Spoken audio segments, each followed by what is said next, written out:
Hello, how are you? How are you? I'm good, thank you. My name's Ali, I'm from England.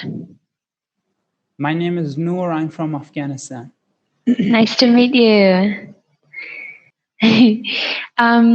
So do you have any questions about how Cambly works? Actually, yes. If you can. Yeah, of course, ask away. How Cambly works? Oh, okay, so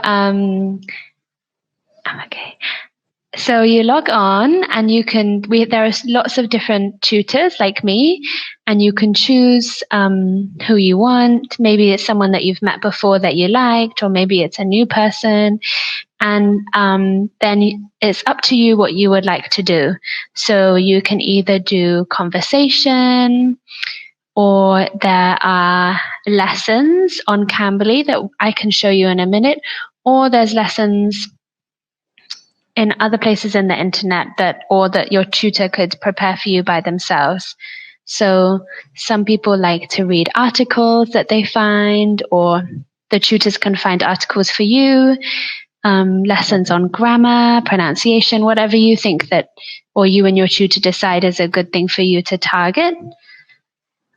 So it's really up to you. You can use it however you think would be best for your learning.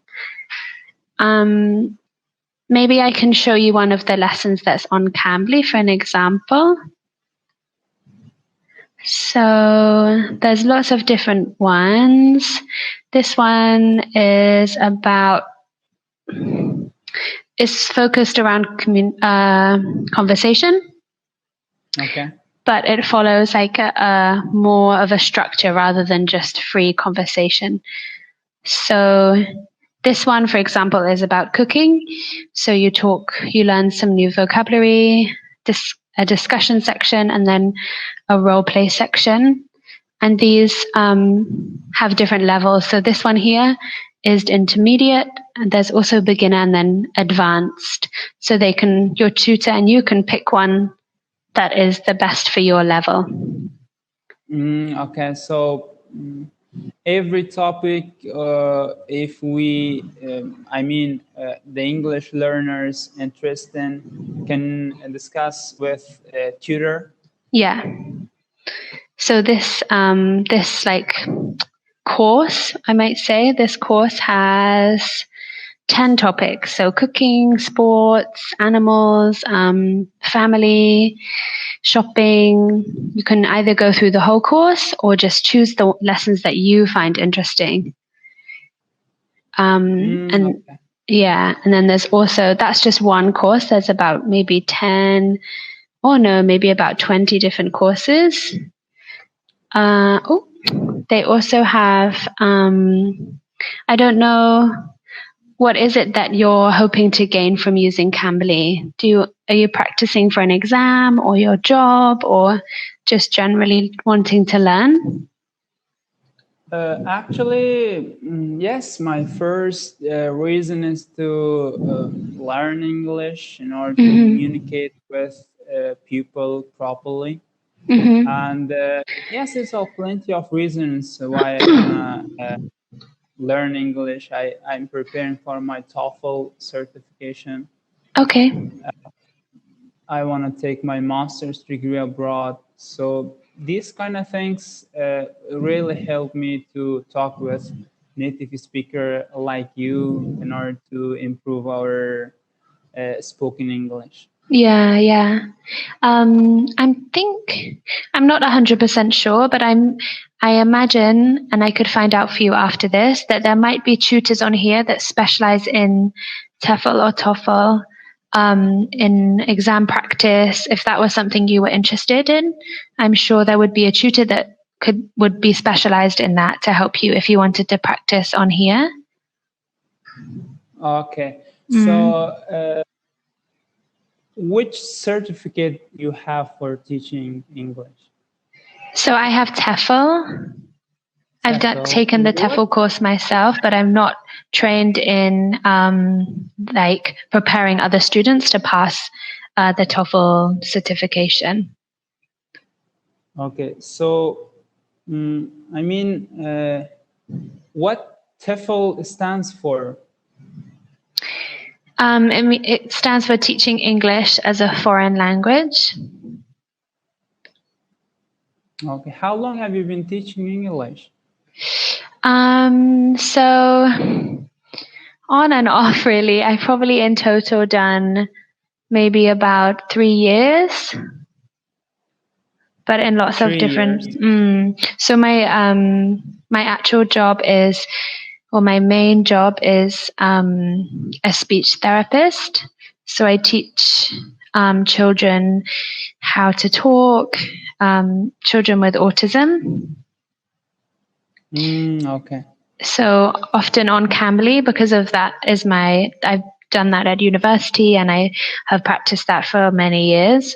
Often I use Cambly to help people with their pronunciation, their conversation, or their social skills or idioms, things like that on Cambly, because that's my specialism. But depends what each student wants, really. Okay. Yeah. So that.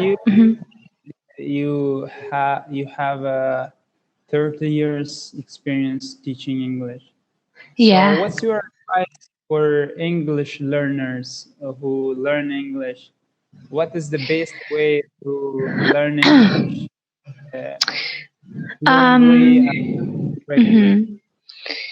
I think number one, which I'm sure you would have heard before, is practice, practice, practice, practice. Either with, obviously practicing with a native speaker is going to be good because you can get that feedback and hearing then them speaking too. But if that isn't an opportunity that you have, I think even practicing by yourself, like practicing using new vocabulary, practicing listening through watching movies, practicing reading by reading articles, and then even talking about it by yourself. And then sometimes I tell people if they don't have someone that can give them feedback, a good way to develop that is to record yourself and then listen to it back yourself and see if you can notice any mistakes or things that you can improve in your own speech. That's a good way, a good way to improve. Okay. Yeah, or listening to podcasts or the radio. What website do you have? Some websites in your mind to recommend? Yeah, I can send you one now. This one I use a lot. It's called Endgo. Have you heard of it? Endgo, no. You go. Well, this is for the daily news section, but they have lots of different sections. So they have articles. This part is the daily news. So it's news articles, but you can choose them on a different level. So they have like intermediate or advanced. So the vocabulary is easier or harder depending on what you can understand. And then the first part of the article explains maybe 5 or 6 new vocabularies. And then within the article, it includes those. So it's a good way to practice your reading and also improve your vocabulary. Okay, so yeah, it also includes podcast.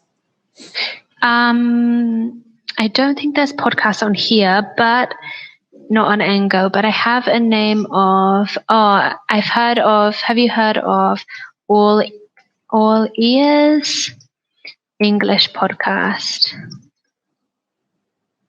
I type it for you. All Ears English podcast. I haven't listened to this one myself, but a few of my students say that they use that as a good thing to listen to improve their listening skills. A podcast that they enjoy. Okay. Yeah. But any podcast, I mean, I think your understanding seems really good. So I think you could listen to, it doesn't need to be specific English learning podcast. It could be a podcast in English on a topic that you're interested in. Oh, okay. Yeah. So beginners, what beginners should do, so intermediates can actually listen to the podcast and they know majority of what they are saying.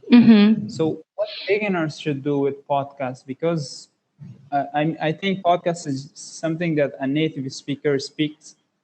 So not a native speaker is something difficult for beginners. Yeah, too hard for beginners to listen to a podcast, definitely. Oh, so what do you mean? What would I suggest instead for listening for a beginner? Yes. I think they could find some things on YouTube, maybe, that is simplified or easier for beginners. There's some sections on the first website that I sent you. There's some listening sections on there where there's recordings of people talking. So that would be good. Yeah. Oh, okay. Yeah, I think podcasts. But I think you could listen to a podcast. Okay. Yeah. Have you listened to one before? Actually, no, I haven't listened to a podcast, but I usually see lots of movies. So yes, they really help me, and also some YouTube videos help me for listening. I have some courses taught by English. I think it's also helped me to for my listening and improve my listening skills. Yes. Yeah, that's good. Yeah, movies are easier because either you can put the subtitles on or you just get a lot more cues because you have the context of what someone is saying from the environment, their body language, their facial expressions. Whereas podcast is a good way to really test those listening skills because you're not getting any of the other feedback that you would normally have. You're just getting the language. So I think it's a good way for more intermediate and advanced learners to improve their English. Okay. Yeah. Where are you living? Pardon? Where are you living? So at the moment I'm living in Cambodia. Oh, you're living in Cambodia. Yeah. You're saying pattern. What's the meaning of that? I said what? Pattern? Pardon? You just said that. I said at the moment? Yes. At the moment it means like right now. No. You said pattern? Oh, if you say that if you don't understand someone or you don't hear someone, it's the polite way to say like, please can you say it again? Okay. Yeah. What is it pronounced? Pardon? Pardon. Yeah. Pardon. We say pardon or excuse me, or pardon, excuse me, sorry maybe. But yeah, pardon or excuse me is the most polite for if you don't hear someone or you don't understand someone. Okay. Yeah. So you said you're living in Cambodia. Yeah. What are you doing there? So before I was working in a school, and now I still work in the school a little bit, but the schools are closed. So none of the students don't come to school anymore. So I teach them online, but not so much because lots of my students are very young. So they find studying online very hard. So I work part-time in my school and then part-time on Cambly. Okay. How long have you been teaching in Cambly? I think it's been about 2 months now, 2 or 3 months. So not so long. Yeah. Okay. But there's some tutors on here that I'm sure has been on here maybe 5 or 6 years. Some of them have been here a long time. Oh, okay. Yeah. Thanks a lot for your information. You're welcome. Nice to speak to you. Thanks a lot. Take care of Thank yourself. you. Have a good day. Bye. Bye bye.